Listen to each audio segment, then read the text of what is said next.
जय ब्रह्मदेव।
क्षमा करो प्रभु, मेरे अवगुण क्षमा करो। आपकी पूजा और विनय के उत्तर में मैंने अपना स्थान छोड़कर आपको मार्ग नहीं दिया, इसमें अवश्य मेरा दोष है, परंतु ये दोष तो आप ही का दिया हुआ है।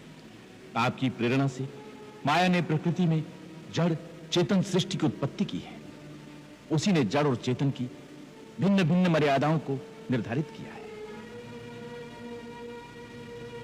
प्रभु, हम पांच तत्व अर्थात आकाश, धरती, अग्नि, वायु और जल इस सृष्टि के मुख्य आधार हैं। इन पांचों के गुण, स्वभाव और मर्यादाएं आपकी स्वीकृति से ही निश्चित की गई हैं। मुझ में सहस्त्रों तरंगे उठती हैं, परंतु मैं कभी अपने तत्व की मर्यादा का उल्लंघन नहीं करता। मेरा स्वभाव अक्षुब्ध है, परंतु आज आपके बाण ने मुझे क्षुब्ध कर दिया। जल यदि अपनी मर्यादा को भंग करेगा तो आपकी आज्ञा का उल्लंघन होगा। आप तो सर्वसमर्थ स्वामी हैं, आपको बाण चलाने की आवश्यकता भी नहीं। आपकी इच्छा मात्र से ही मैं सूख जाऊंगा और आपकी सेना मुझे पार कर जाएगी।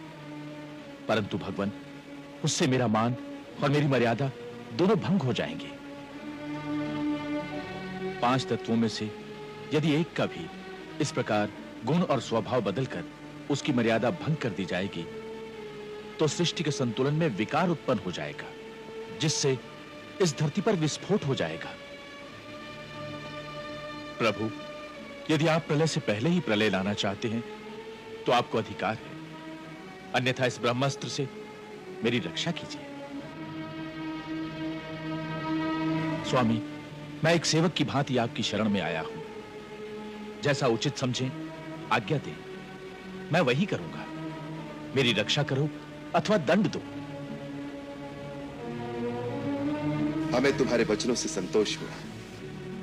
हम तुम्हारी मर्यादा भंग नहीं करेंगे, परंतु हमें वो उपाय बताओ जिससे हमारी सेना भी उस पार उतर जाए और सागर की मर्यादा भी रहे। नाथ, इसका उपाय तो बहुत सहल है। आपके सेनापतियों में नल नील नाम के दो भाई हैं। बाल्यकाल में वो बड़े शरारती बालक थे।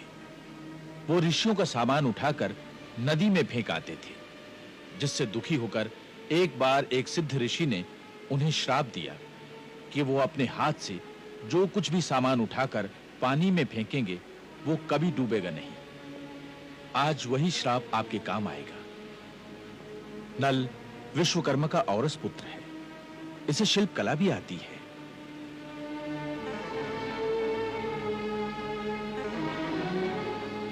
यदि ये दोनों भाई अपने हाथ से जल में पत्थर डालकर समुद्र के ऊपर सेतु बांधने का कार्य करें तो लंका तक एक ऐसा सेतु तैयार हो जाएगा जिसके ऊपर से चलकर आपकी सेना समुद्र के उस पार पहुंच जाएगी। मैं वचन देता हूं कि इनके डाले हुए पत्थरों को और उनसे निर्मित सेतु को स्वयं भी धारण करके सेतु बंधन में स्वयं इनकी सहायता करूंगा।